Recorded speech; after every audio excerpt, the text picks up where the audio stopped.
Good morning. Welcome to subramani.com.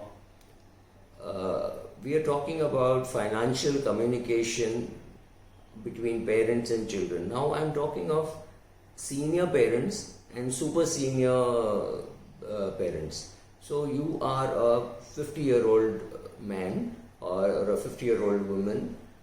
Your parents are in their 80s, and you have a 22-year-old kid wanting to go to US for higher education, and that is going to cost you approximately 2 crores.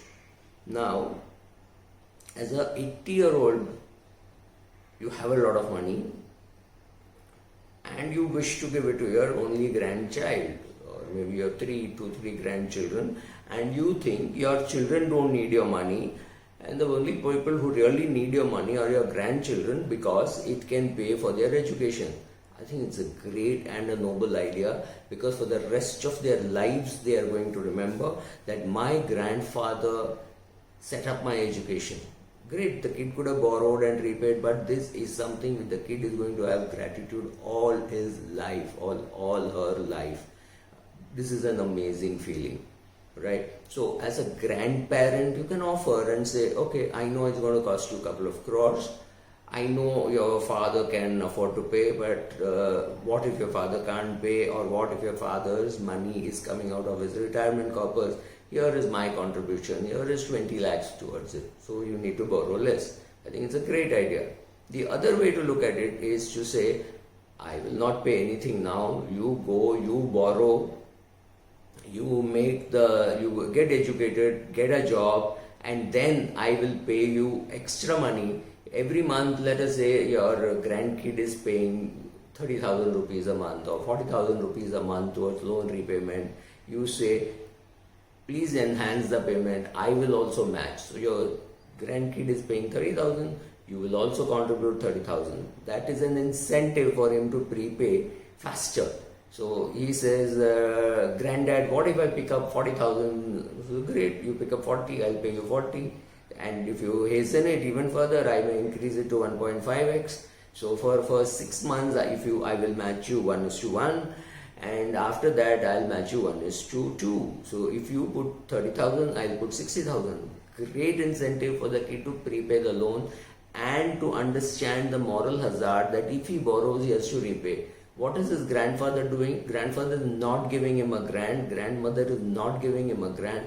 They are helping him repay the loan faster. So the clear message is, if you want to borrow, it's good to borrow, but repaying is very important. Repaying is far more important than even borrowing.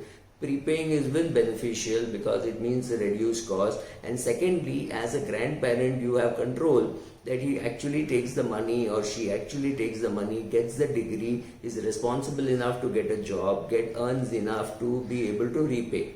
Right? This is a great feeling, especially in houses where there is a lot of money. Sometimes children lose track and they think, oh, there is enough wealth, I can fool around. That's not right. This is what you should do. Other thing you can do is, if your grandson were to start his own business, you tell him, when you do business, you might have an issue, you might have some problems.